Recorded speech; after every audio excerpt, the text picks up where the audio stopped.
Hey, everybody. Ron Onesti here from Rock and Roll Heaven here in St. Charles outside of Chicago at the Arcada Theater, welcoming you to Artists on Lockdown, Hangin' and Bangin', where every Thursday night for the last 36 weeks or so, we have gotten together with my brothers in rock and roll, Vinny Appice and Carmine Appice, and talked to the biggest names behind the scenes, in front of the scenes, in front of the microphone, behind the drums, whatever it's been in rock and roll. And today it's going to be really, really special because we've got a little bit of a different show. Of course, we got some rock and roll big shots, of course, but we got some behind the scenes big shots, some producer big shots, some comedic big shots. It's going to be another great show and another great episode of Artists on Lockdown, Hangin' and Bangin'. So without any further ado, let's bring my brothers in rock and roll to the microphone. First of all, there he is, Carmine and the drum monster. I love it. Hello, Vinny. Good to see you guys. I gotta change my name. I gotta change my name to Drummer Dude. Something. I mean, or legend. Icon. Pasta Master. Pasta Master. So is that an actual? All kidding aside, is that an actual name, pseudonym for you, or No, you know what? I got that Drum Monster email address on Google about 20 years ago. You can imagine how old it is because it's just Drum Monster. There's no 641, numbers after it. And years ago, I remember going, Drum Monster, and it was available. And holy shit! So, and then I became Drum Monster and got sticks with Drum Monster on it. I used to have T-shirts too. Yeah, it didn't say it's Poison on it. It said Drum Monster. Well, that's going here. Where's the merch aspect? I mean, that's a great thing. I mean, I know you could really give a guy like David Fishof the go ahead to take Drum Monster and I know David's the guy. Create, But you know what? There's a problem when you start using anything with Monster drinks and Monster cables. They stop it. Separate, but that's if I'm reading it correctly, that is within a name. That's not like a separate name. Drum Monster is one word. But they do it anyway. Really? Anything with Monster in it. Yeah. We Well, I think it's still worth the injunction. The price. That's why I'm going to be Drummer Dude. Yeah. Well, you know what? DRUMA. They sued the Frankenstein monster, and he had to stop. Hey, guys, we got a big show. Hold on, I have I just came back. I'm here in St. Martin with Leslie and Joe Calzone. No, I'm not back. I'm in St. Martin. In the Caribbean. Yeah. I just came back from we were eating on the beach in the restaurant 2 minutes away in the car. And I just came back here just to do this. I'm sitting here in our cinema room. This is Cinnamon. It's got the chairs like a cinema. Oh, nice. And the screen. And we even got the posters on the wall, Well, Ron said it's got a great connection. I can't believe it. Yeah. Ron said you didn't really have to rush back. Vinny's got it covered. So he does. Vinny's got your back there, bro. I know. Well, we got a big show. We got a lot of people on. I want to bring our guests on. Before I do, remember we got next week. It's a really big show where we remember your brother from Cactus, Vanilla Fudge, Tim Bogert. Big loss. Big one. That's gonna be a big one. Yeah, it's a huge loss. I can only imagine. Unbelievable, man. That whole thing was going on for a month before he passed away. It was so sad. Yeah. Well, next week I want to talk about some of your final moments, some of your best moments, some of your best memories, some of the cool things. And then obviously we're going to have a lot of guests next week to talk about their the reaction and their experiences with the great Tim Boger. Yeah, So and the guests that are on, Joe Bonamassa and Warren Haynes and Billy Sheen, all really influenced by Tim, Wow. which is amazing. They've got nothing but it's really something just how much Tim has affected. I mean, like I say about you, it touched so many musical lives. So that'll be next week. So now. Are you talking about me? You talking to me? No, I'm talking about strictly. You talking to me? You talking to me? How many lives do you affect? I thought you were talking about me. You've had a great effect on my life. I don't know anybody else. But no, on your wardrobe. Yeah, that's for sure. Your T-shirt. Hey, we got some guys waiting, so let's start. Now, first, I want to bring to the. I've been practicing this all day. Hope he doesn't get mad at me because his name. I love this. Are you ready? Rodolfo Maximiliano Sarzo Lavielle Grande Ruiz Piret y Chamon. Yeah, that's my new email address. Holy Yeah. I bet you don't get much. Now, is that like a Cuban tradition? They have that much. It comes from the Catholic Latin community tradition of. Yes, you get. You guys are Italian, right? So don't you get the same thing? You get like your middle name is the date of whatever day you were born. There's a saint. That's right. Attached to it. So mine was Maximo, right? And then my dad's first last name, my mom's first last name, back to back, Sarzo Lavielle, and then it bounces back. My dad's second last name, and then my mom's second last name, and it just goes on and on into infinity. Well, how did I get first and second last names? From the father's last name and the mother's last name. Oh, I see. Yeah. Oh. Yeah. So what would our name be, Vin? What would our name be? It'd be I think I'd be Carmine. Carmine, Charles, Cyrillo, Michael, Johnny. What's on your criminal record? And I'm a junior.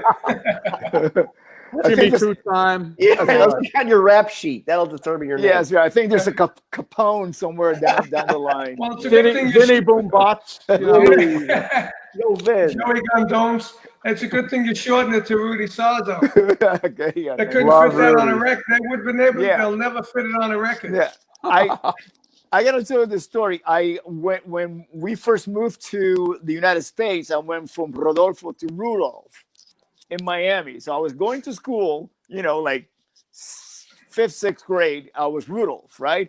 Once we moved, we were relocated to New Jersey, and my first day in school, public school number 5. I'm like in my desk and I'm sorting it out, putting my books, and I hear the teacher go, Rudy. I'm not paying attention, and Rudy. So I just look up because he was shouting at somebody. I didn't know it was me. And he says, yes, you. And I say, no, Rudolph. And he says, no, from now on, you're Rudy. Nice. And that was it. Well, looking at all these names and being the guy to introduce you on stage, I'm really happy that he went for Rudy. Although I have a nephew, my brother Rich, you guys know him as our producer, sound production at the theater. His name, Maximiliano. Maximiliano, yeah. We love it. We love it. Not Italian, right? Yeah. Well, actually, the Italian part is Massimiliano with 2 S's rather than the X. Yeah. So yeah. You guys want to hear something strange? And I found this online because my relatives in Padova, Italy, they contacted me online. Once we started getting online, Facebook and all that, and that's where the Sarzo name comes from, Padova, which is where Ronnie James. Ronnie's real name's Padovano. Padovano, yeah. From Padova, Italy. That's right. Yeah. You remember when we toured Italy, Vinny, and we met this woman that had the last name like us? Yeah. Yeah. Really? She said she was a lost cause. She said that her father came to America and her father, started our family basically years ago. But how the heck? And then we asked my father's brother, who was still alive at the time. He said, that's bullshit. He says, we don't even know who that is. But I want to know how she pronounced it, because you guys are obviously very confused. How does she pronounce it?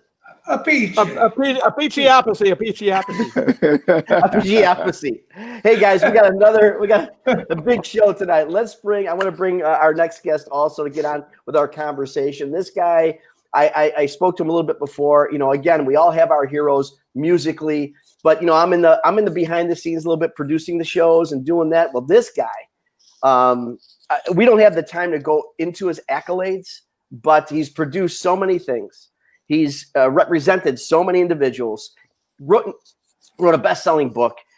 And you know him from the rock and roll fantasy camp. Let's bring him, David Fishof. Hey, David. Wow, I got such a simple name, Fishofi. I know. Vinny Fishofarino. Give me something simply a little bit more. Wow, I got simple. I had no middle name, just David Fishof. It was Fischhoff, but you know, my father came from Europe. He changed it because he wanted to keep it simple. So nothing fancy. Well, what you've lost in the complexity of your name, David, you brought to your career with everything.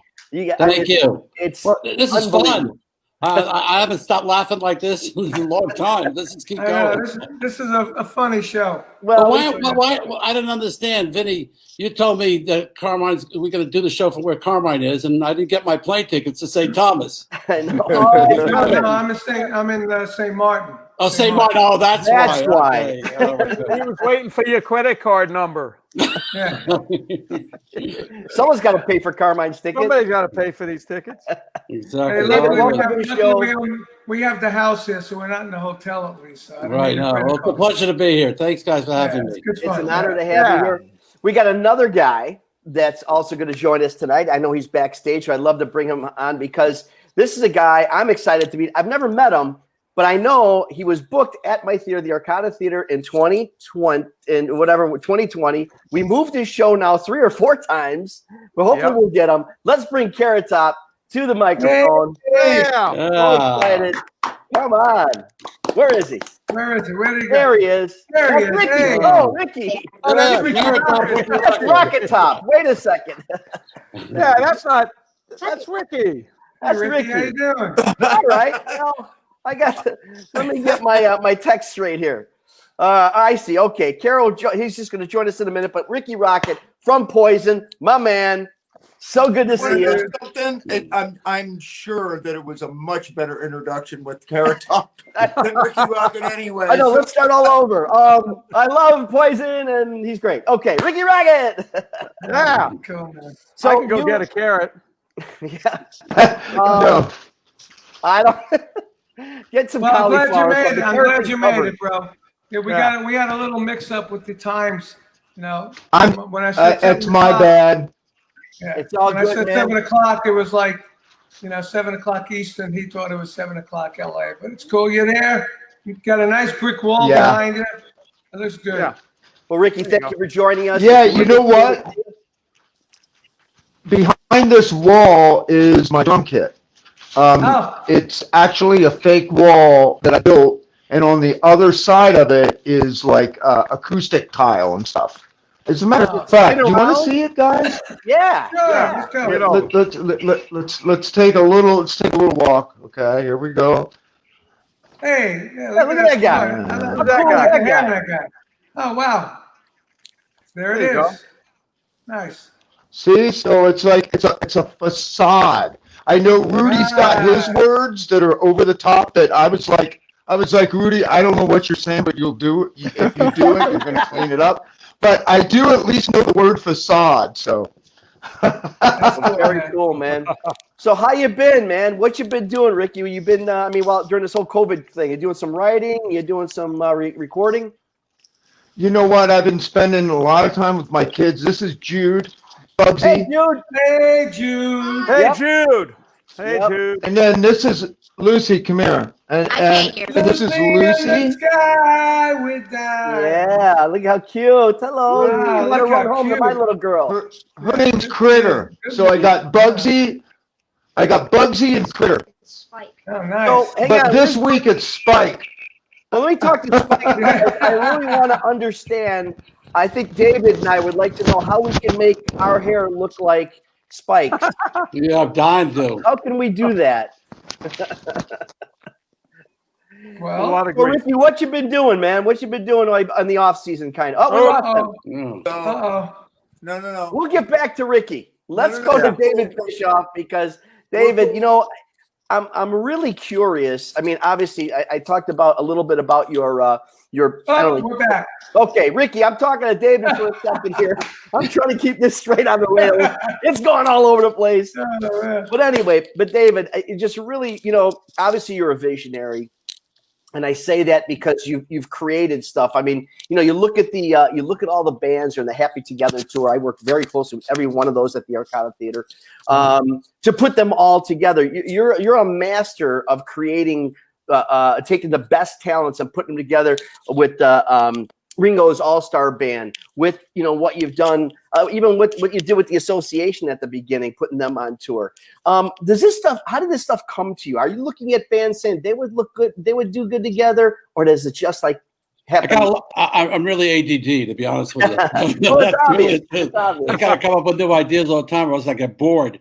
Yeah. So, you know, I'm in the perfect business for that. Years ago when I was a sports agent, and then after becoming a sports agent, while I was doing my sport. By the way, excuse me, let me just interrupt 1 second. Very close. I'm president of the National Italian American Sports Hall of Fame, and Vince Ferragamo is one of my closest friends. Oh, Vinny. Sends you his best.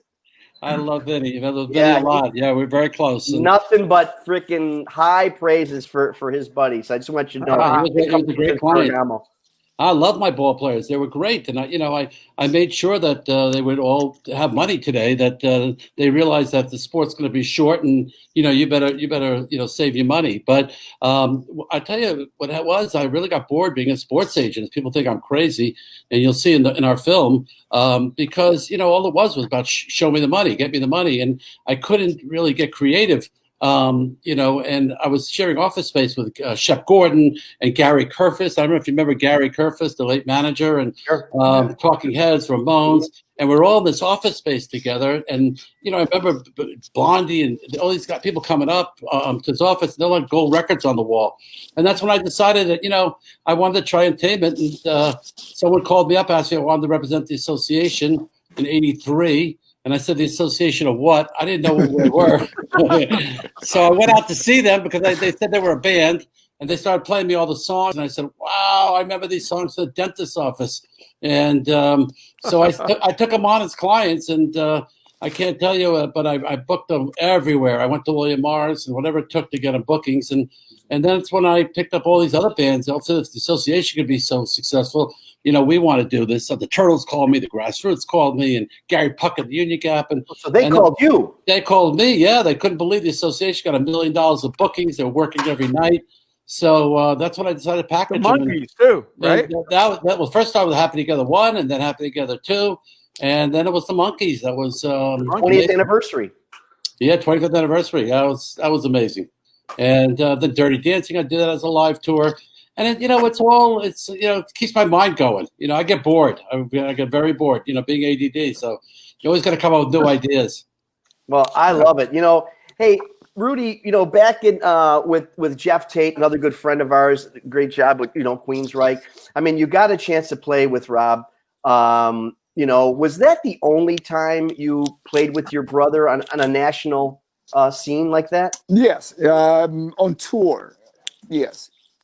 And that was it. was there ever a time when maybe I'm over dramatizing this, but was there ever a moment when you and Rob looked at each other on stage, just like, hey, look at us, we were 5 years old together at one time or so? You know what I mean? Did you ever have that moment where it's like, hey, look at us as a family? Well, not on stage, but I mean, there was a really good reason, and it was understood between my brother and me how much it for me it meant to actually finally be on tour with him after all these years. So it was not really necessarily something that we took on stage with us, because we were more concerned about performing the songs correctly. Sure. The performance. And so we left that behind, but it was understood. That I think that was more a period during pre-production before we went on tour, because we were staying together in a condominium somewhere in out near outside of Seattle while we were rehearsing up there. So we got to spend a lot of time, working on the songs together and, just going through that experience of for the first time doing that. Got it. Hey, Rikki, Hey, Ron, ahead, hold on. I think Carrot Top is backstage. You see him?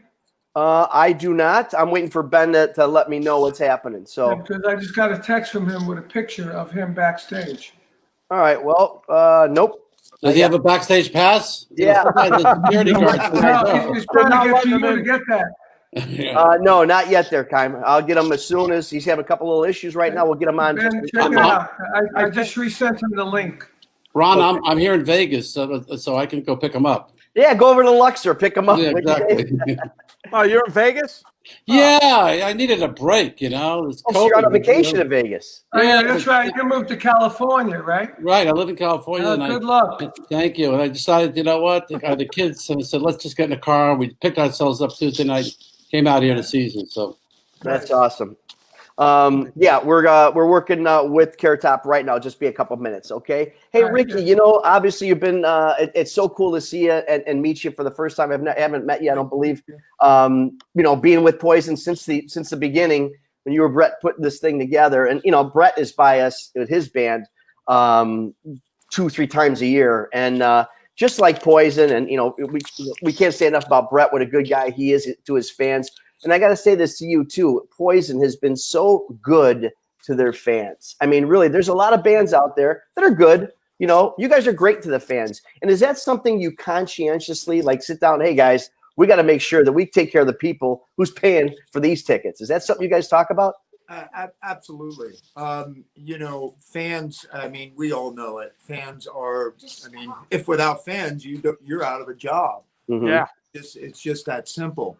And, some bands are a little more standoffish, and sometimes it works for them. It's the weirdest thing. There's sometimes where people, some musicians don't embrace the fans that much, and the fans actually think that's cool. I don't know why, but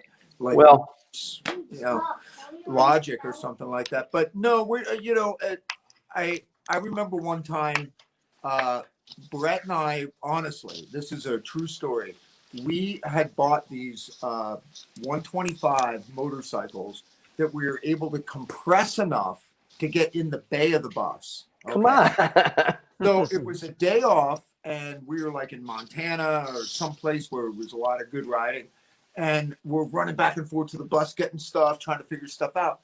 And there was this guy sitting in the middle. It was one of these hotels where it goes all the way around like a embassy suite style place. Mm-hmm. And there was this guy sitting by the fountain, and he kept looking weird, And I'm like, what is this freaking guy looking at? You know what I mean? Now, we're all Philadelphia, Pittsburgh guys.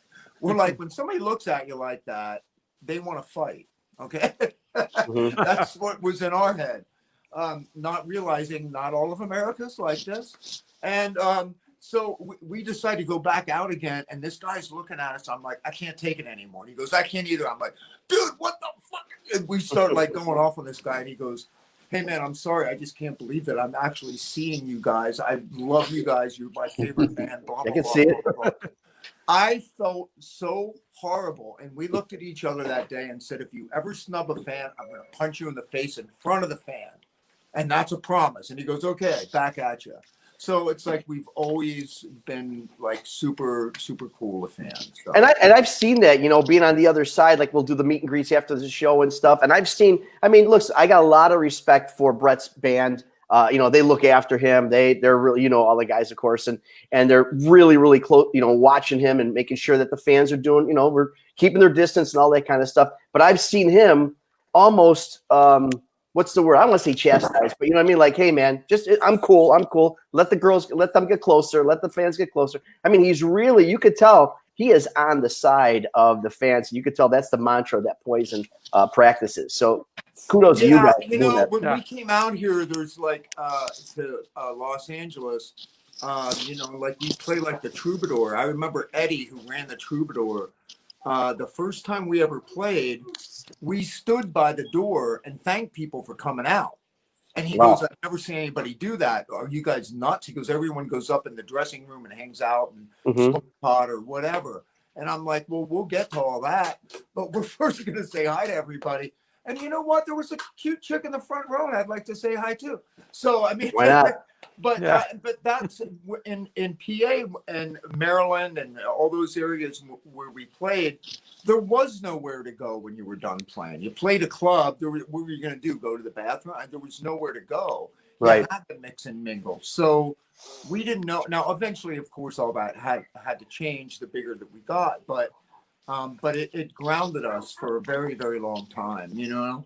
Absolutely. And God bless you for that. Hey, Rudy, you know, obviously, Quiet Riot in the news as of late, terribly. You know, we lost our buddy Frankie. And you were there during the Dubrow years, and that had to be challenging. Did you get a chance to be, you know, relatively close with Kevin?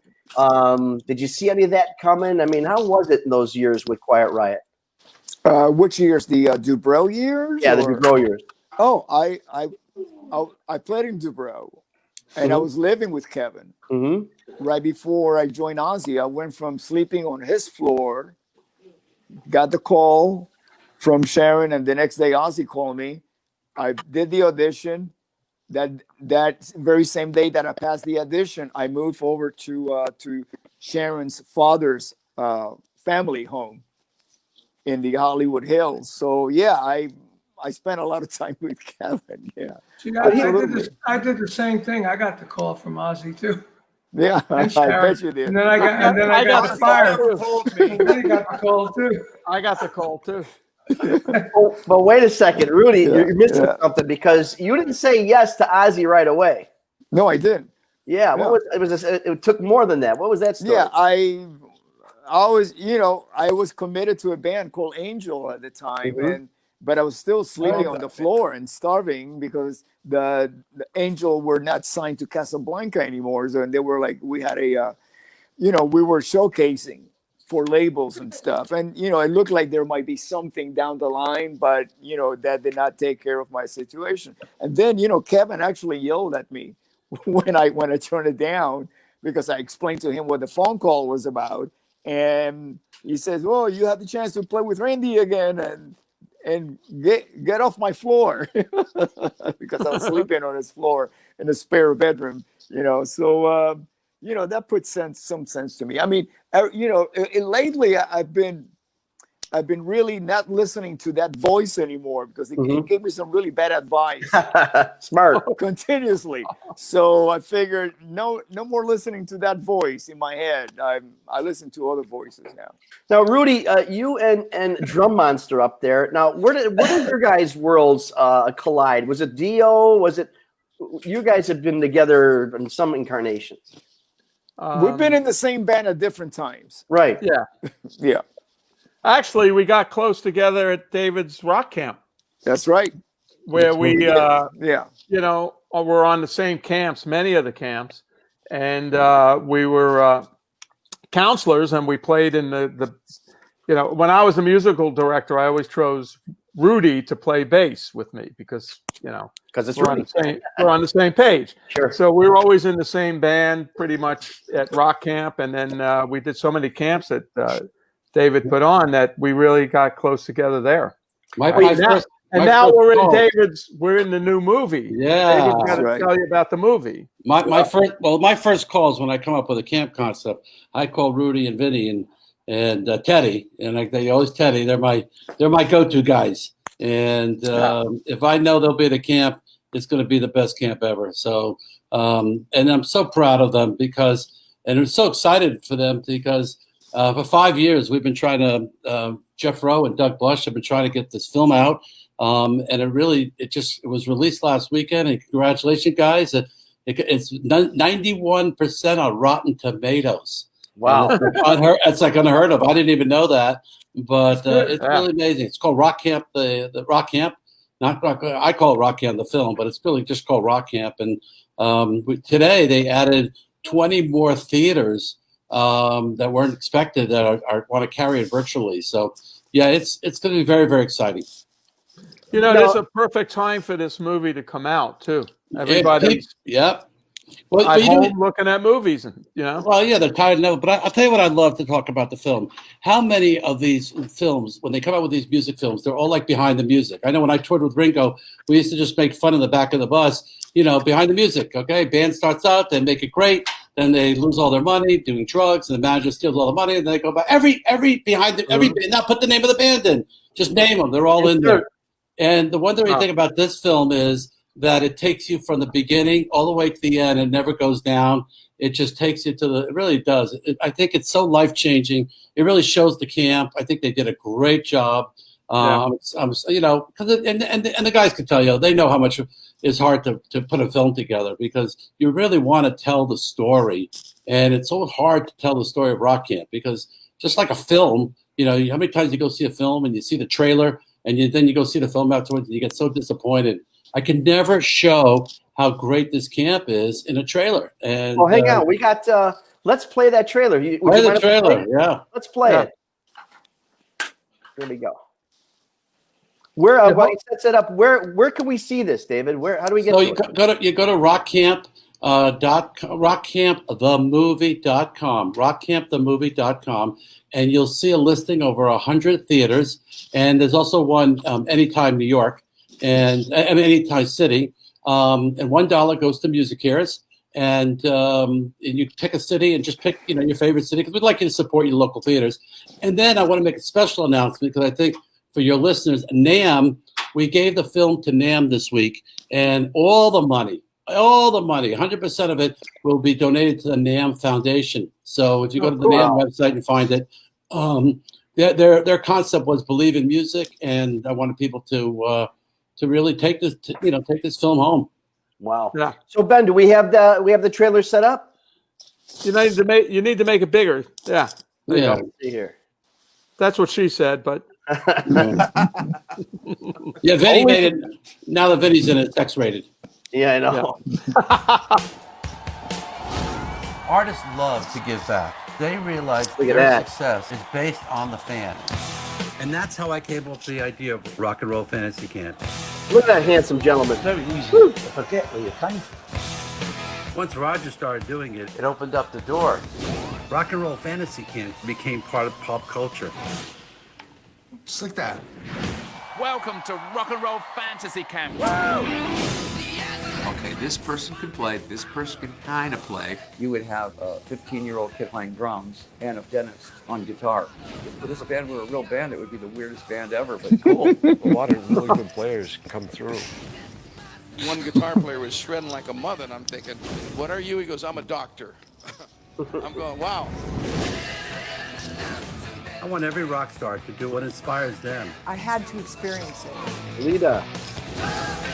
If Bob Dylan and Gene Simmons and Jimi Hendrix auditioned for The Voice, you think we'd make it? Oh, it's fun time. You think we'd make it? Get with him. It's great, huh? Paul Stanley saying, reminded him of Buddy Miles. Hey, babe, I'm in the middle of a vocal thing. Ready? I'll call you back, okay? Looking forward to another good bashing of Rock Camp. I've reconnected with my joy of playing. Singing for the first time on stage. It's a very special thing. That moment, and for me and for him, it's real. Wow. I can't think of a more fun thing to do. I mean, it's better than stamp collecting.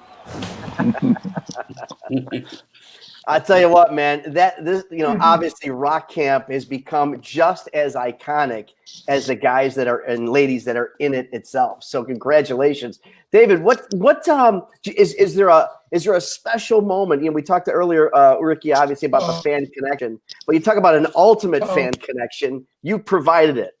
Well, yeah. Well, I loved Bob left us. He's probably the biggest critic in our music industry. And he said, these meet and greets are, they come in, they leave, they come, they leave, they come. This is where you're going to get to hang with Rudy and Vinny for 4 days and to watch them give off the knowledge. And what I get so much fun out of is they're not promoting a concert, they're not promoting a performance, a record. They're just giving of themselves. And to watch the way these gentlemen do it and the lives that they've changed And, yes, it's great. The big stars, they come in. But to me, the magic of rock camp is Rudy Sarzo, Vinny, Teddy, and the guys, and, even Tony Franklin in the film. Every one of those counselors, just the way they give it to the people. And I hope that, what's kept us alive for all this time is that the two, I think it's the rock stars enjoy it as much as the fans, and that you have to ask them. Yeah. But I think that for many of them, it's been, like Roger Dolce said, it reminds me when I first started. Gene Simmons says, if I had had this years ago, I would have not made as many mistakes. And one of my favorite, I think, was and Nancy Wilson, who says, when we first started out, it was about making music, and it was pure, right? We were making music. Then all of a sudden we got our hits, and then it became about lawyers, agents, managers, and, it just changed the business. And but when you come to rock camp, it's pure music. But I'm grateful. I'm very lucky to have these great friends, Vinny and Rudy and Carmine. Yeah. Carmine did, he came to camp and, watched it. I remember his first jam. I was just blown away. Yeah. But we can't make up the difference. It's an appice, So oh, please. That's a topic every week, believe me. And by the way, I don't think we've ever met. We did, Ricky. You don't remember? I don't remember. I know you know Eric Sherman very well. Very close. Yeah, I think we met once. I think we did meet once. But yes, I love Eric. I speak to Eric every day. He's been a great friend, and he talks about you all the time. And yeah, it's great. But I want to say one thing, before is that I don't know if Vinny ever. I asked him to tell the story of, and he doesn't have to do it tonight because it's too much. But his John Lennon and Carmine, your mother's story, is the best story to come out of camp. Period. That's the lasagna story. The lasagna story, right? The pan. Yeah, the band. That's great. So we have a lot of fun at camp, and I think that's what's great. Well, you've touched, again, like as Ricky had mentioned, the fans are so important, and you give them this opportunity that just is mind blowing. But it's a hanging and banging, pure experience. No one's selling you nothing. No one's pushing anything. Right. It's just a bunch of guys, bunch of gals who love music, the purity of it all. There is a certain starstruck element to it, I'm sure.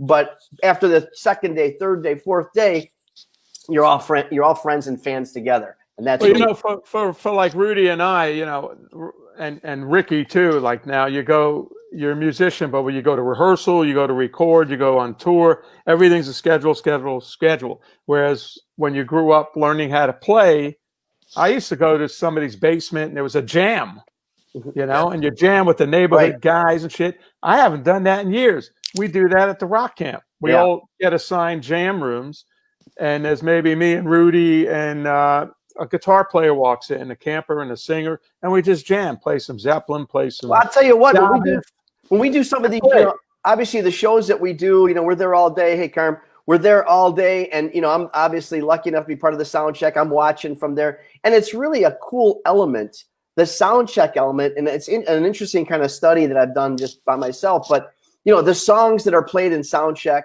by these guys, you could tell. I mean, there's freaking Alice Cooper's doing an Elton John song, and I mean, it's just stuff like that's happening. And that's that jam mentality, just hanging out, playing the favorites. Yeah, we're not on the clock, So exactly. Like, I haven't done this since high school. Hey, let's jam. Let's play a Hendrix song. Let's play this.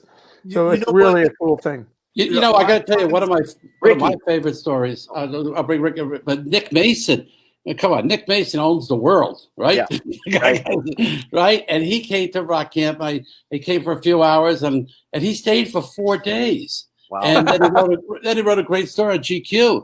And I said to him, don't you want to go home or something? He says, you know what? I never got to play a monkey song with Mickey Dolenz. I never got to play with this. To me, this is fun. And and how many times has Roger Dolce put the band through a rehearsal and for 4 hours, and Bruce Kulick came out and said, I just went to Rock and Roll Fantasy Camp. So crazy. It's fun. It's all about music. We love it.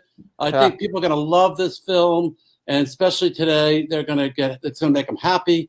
And I'm hoping that people will, not only musicians or fans watching this, but I'm hoping that people take away that they can do anything they want to do in their life, whether it's write an app, write a book, make a record, anything you want to do. Get rid of that fear because these people can do it in music. You can do it. Yeah. Rikki?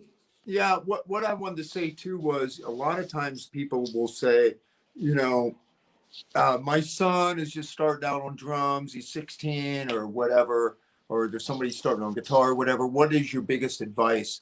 And I always say the same thing. Go be in a cover band for a couple of years. Learn everybody else's stuff. Create a library of things to draw from. Years ago, I played with this band on New Year's. I went up and I wanted to jam with them. And we went on and on and on, and we're never able to figure out a song to play together because they never grew up playing cover stuff. Right. They did not know how to jam. One guy would bring in a song and he'd show the other guy, and then they'd figure it out. And it was completely not how, I mean, Poison was a garage band. I mean, literally a basement band. And we still set up like a basement band to write. Like, that's just how it works. I don't know how else to do it. To sit in a room with a drum machine. And I mean, that's great for some people and it works great. And there's been a lot of hits done that way. But I don't know, the organic idea of just making all that happen. And Rudy, where have you been at rehearsal lately? I haven't even had a chance to say hi to Rudy. Rudy is just such an amazing guy. And I love Rikki. I mean, all you guys are legends. I'm just like this little drummer here from this little band. This little band. You know, I got a rubber band. Little Poison band. We were in a band for like 5 minutes. I know, together, but it was glorious while it lasted. But it was the best 5 minutes of my life. I bet you say that to all the girls, brother. When I'm bragging, yeah. And I got to tell you, Rikki, Brett Michaels, he came to the second camp I ever did. I called Brett, and he came right away. He was amazing. He was amazing. He's done a few times to me. Send him my best. He's a great guy. When we get through COVID, I would love to do it. Yeah. Yeah. Right. Absolutely. You love it. Don't be so excited, David. David said, no, it's fine. We're full. How did I've been wanting to ask you though, how did you started back in the early 80s, from between 80 83 as Paris, and it morphed into Poison. How did that change happen? Well, we changed the name once we moved out here to Los Angeles. That's when that name change came. But the band had a dramatic change, I think, when our original guitar player, Coco, left the band and Cece joined. I mean, that was the major shift. And, I mean, 6 months later, we got a deal. Now, albeit it was on Enigma Records, it was on an independent label. But, we finally got noticed because we had been turned down by everybody at least twice. Mm-hmm. It was getting to the point where it was almost funny if it wasn't funny. We're like, but we're still not going to go back home. We're not going to do it. We're not going to do it. Which is the reason we did not go to New York, because it was a Greyhound bus trip home. You know what I mean? Out here, there was a little more of a sink or swim thing. It was like you're 3,000 miles away. So you got to make it happen, Mm-hmm. And the weather was better. Okay. That says a lot right there. Rudy, you're with the Guess Who right now, right? Is that where you're performing it with? Yes. Guess who I'm playing with? Well, you took you took I know, I look at your resume, my gosh.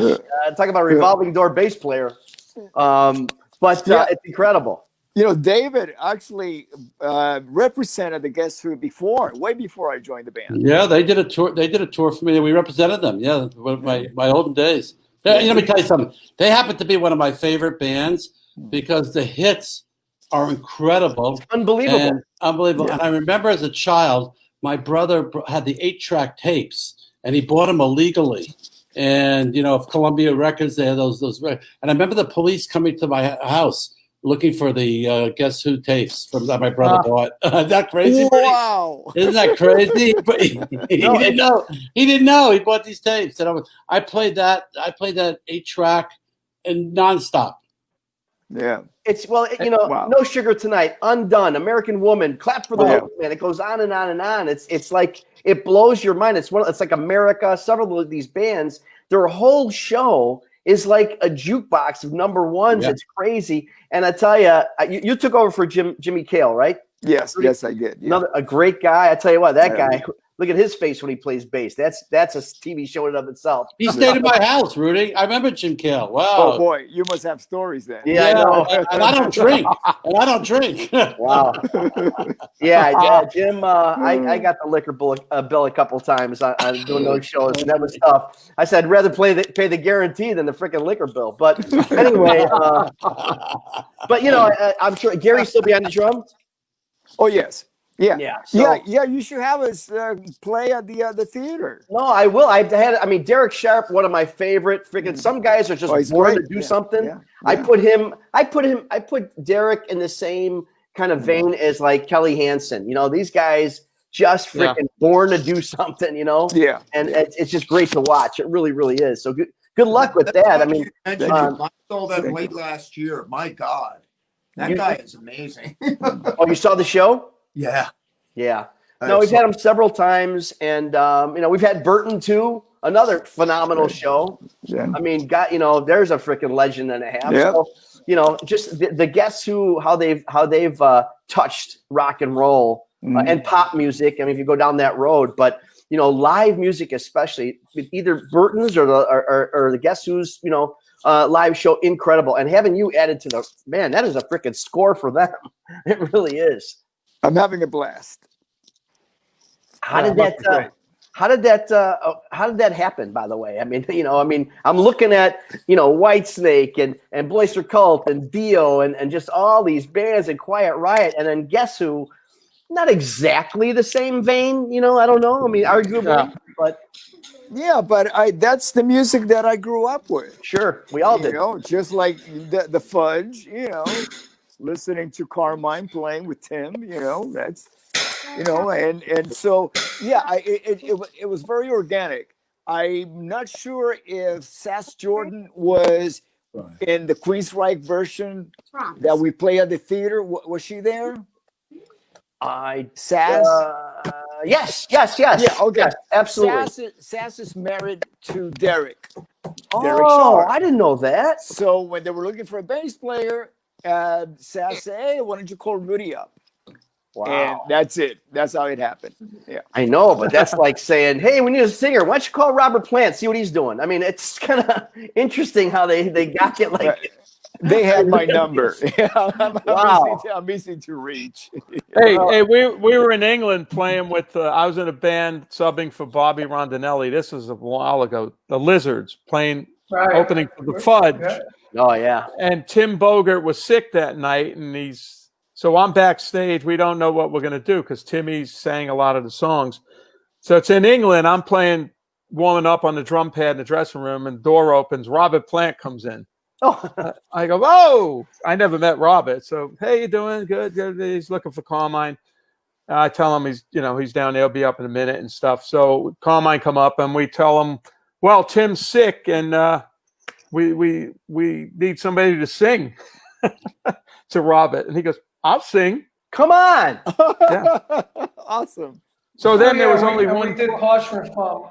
With the pump, but there was only one drum set, so we were fighting over who's gets to play the drum set and who gets to play the snare in the front. I got the drum set. Of course, you ain't giving that up. Nah, Carmine played the snare, but it was great. Robert sang You got to with tell it. the rest. Robert. You got to tell the rest of the story, though, Vin. What? I was on the bus. And I broke out in a rash, right? And these fucking guys, excuse me, Vin. He goes out and gets me a flea collar.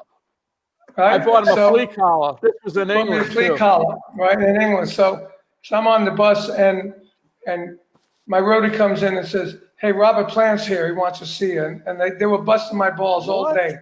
And I said, "Get out of here. Robert Plant won't be coming here."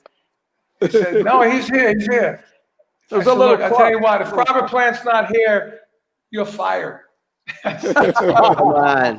So he comes and gets me, he brings me in the dressing room, and there's Robert. And I said, "Oh, wow," and it was really funny. And then, and we had an interesting conversation because he said, my whole career has been Led Zeppelin, my stuff, Led Zeppelin. He goes, "I really admire your career. You play with Vanilla Fudge, and you play with Cactus, and you play with Jeff Beck. Then you play with, this one and that Rod one. Stewart. And he's rattling off all my bands. And I was amazed that he knew everything, I said, yeah, well, that's great, Robert. I really appreciate that. But look at my bank account and look at your bank account. I know. And you only had one band. Yeah, right. Yeah, one band. So we had a laugh, and then we went in, and Tim got sick, and we actually did Parchment Farm, a Cactus song. And Oh, really? We have a video of it somewhere. Wow. Yeah, Pull that up. Randy, You know our what? We bass should player, pull it up. harmonica player. We should Have a pull it video. up for the Bogert show. That video. Yeah. No, he He wasn't on it. He Carmine, wasn't. he did a rock camp for me once. He was a counselor at rock camp once. Yeah, he was. Really? Yeah. Right? Yeah. Yeah. Oh, Tim, Was he Tim did personable? it. Yeah, I remember the one. What's that? Tim? Yeah, Tim Tim Was was he a rock camp. personable? Tim was a counselor Yeah, at very. a rock camp. Yeah. And at one time there was like 6 bass players on stage, and they did the Spinal Tap song, Big Bottom. What is it? Yes. Big Bottom. Yeah. Boom, boom, boom, Right. or whatever, however it went. Yeah. Fucking 6 bass players. It was unbelievable. The Yeah. walls were shaking. I Timmy was remember one of them.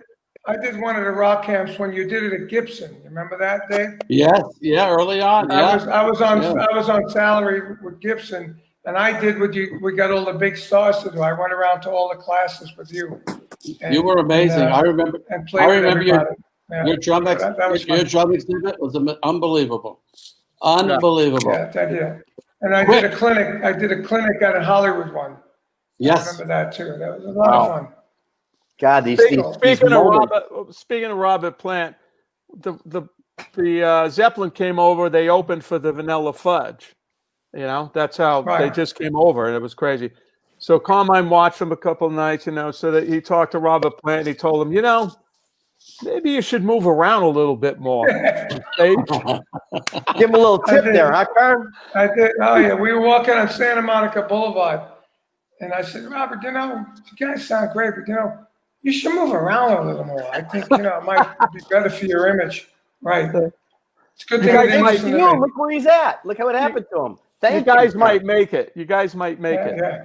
if Man, you move speak- around. a Hey, little bit. the other flip side of that story is December 26th was the opening day for Led Zeppelin in America, and we were playing the show with Spirit in Denver. It was sold out. It was like 7,000 people, and our old agent Ron Terry was their Zeppelin's agent.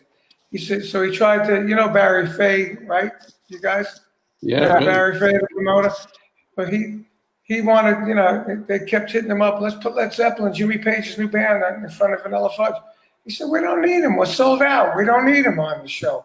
He says, come on, it's only $1,500. Come on. Wow. He says, we don't need him. So he said, I'll tell you what. My agent said to Barry, tell you what, you pay $750 and Vanilla Fudge will pay $750. How's that? That's all you have to do. And the He rest is said, history. okay. Yeah. And that's right. And put them on the show, and that was it. And we paid $750 to them that night. God. And that, How about that, Ron? $1,500 for Led Zeppelin. I would have paid him $2,000.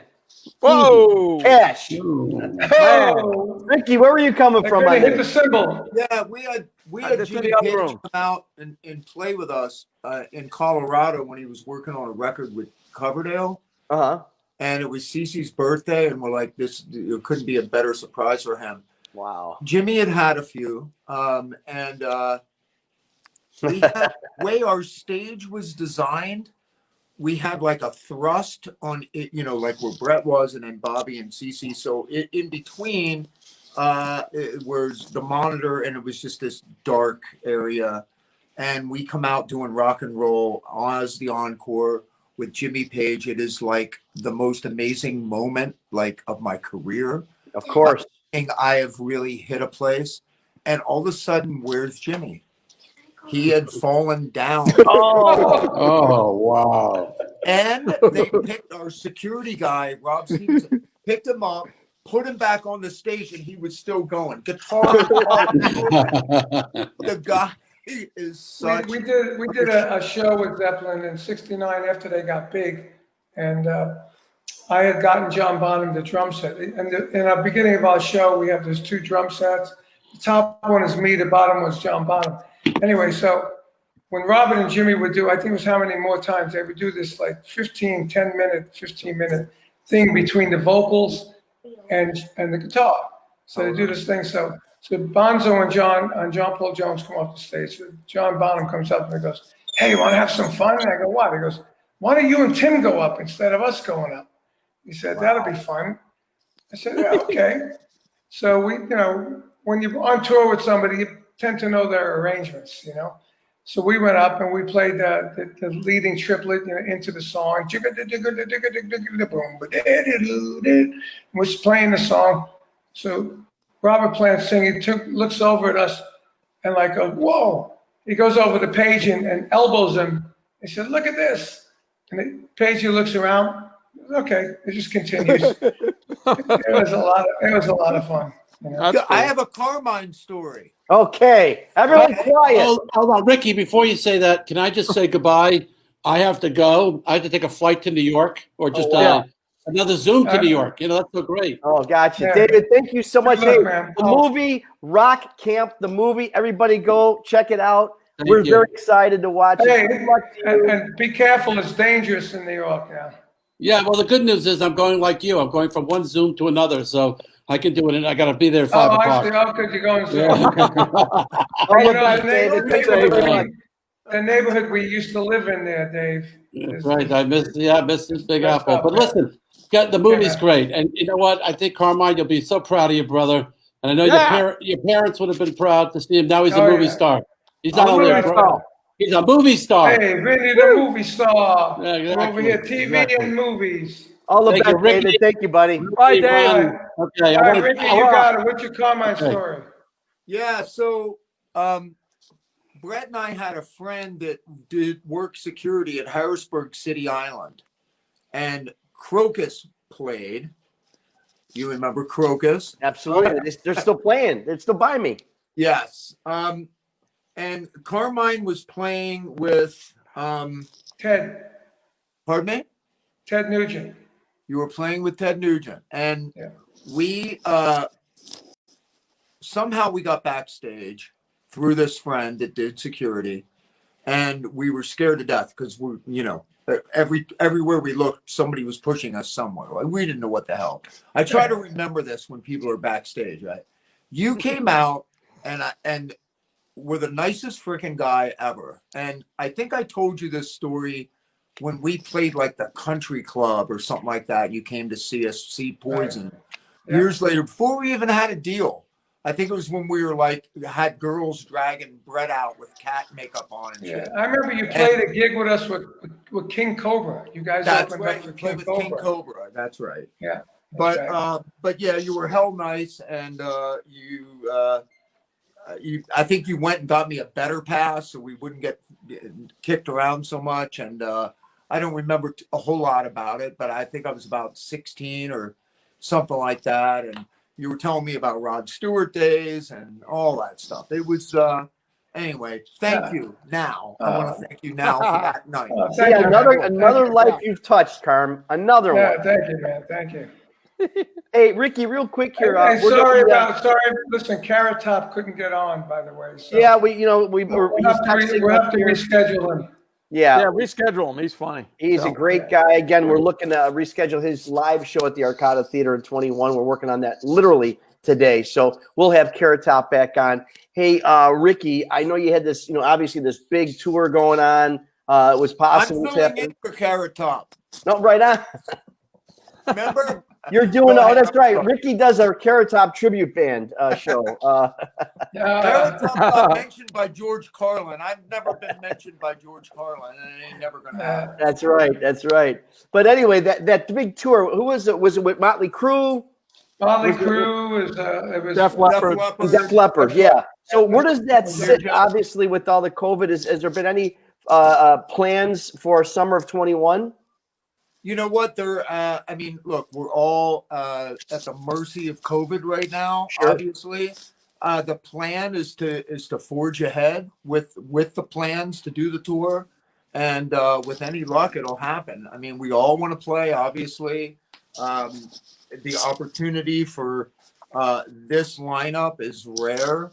And I just think it'll be, I mean, you want to talk about something great for the fans. If I was a fan and I was dreaming up a lineup, that might be it.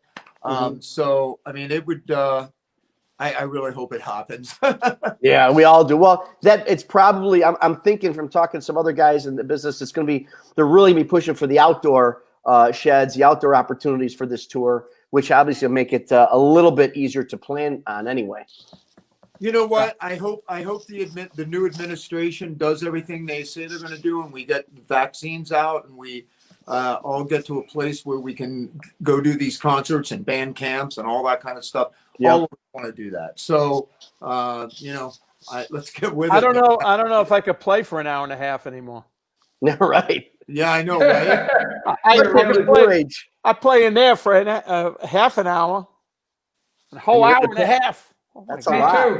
Especially the way that you play, Vinny. My God, it's about as physical as any drummer can get. I know. You haven't seen me when I was young. My neighbor said he must have been angry that day. He was beating the shit out of those drums. You know, all kidding aside, Vinny, I wanted to know, because you obviously, I mean, you're known for your just really just slapping them things. Is that something that you actually like? I mean, obviously it's an organic thing, but is that something you're really trying for? I gotta hit harder, or is that style? He tried to be louder than me. That's okay. That explains it. That explains it. Yeah, but I didn't play those wimpy ballad shit. Oh, here we go. I never played ballad, love songs, unplugged stuff. I don't play that stuff. My first website said Vinny Appice, the loudest drummer in rock. No love songs, no ballads, no unplugged shit. That's my and I said no problem. And then Carmine said, no money, no gigs. You guys, Rudy, thank you so much. Best of luck with the guests too. We can't wait to see them on tour, having them come over to the Arcada Theater and our new Des Plaines Theater. Rikki, God bless you, and hope this summer tour, oh my gosh, for the love of God, the love of rock and roll, the love of you, Brett, and everybody, CC and everybody, all the best to you, man. Thank you. Yeah. Thank you. And for you guys, thank you. Thank you, Rudy. Thank you, Rudy. Everybody out there, we're hanging and banging every Thursday night. Make sure you like, share, do everything you can. Next week is a very special show in tribute to our brother in arms. We lost him just a couple weeks ago. Obviously, a very close brother, especially to Carmine, Mr. Tim Bogert. And Vinny. He used to come to family things. Tim was how much closer? He had to be another. The only thing missing from his from him being family is the word Appice, whatever the frick. However you say it. Yeah. We used to change his name to Tim Brogatti. Brogatti, another Italian. You guys, God bless you guys. Be safe out there. Keep bye, everybody. We'll see you next Thursday night. Rudy, thank you, Rikki. Thank you. Take care now, guys. Bye-bye. Bye-bye.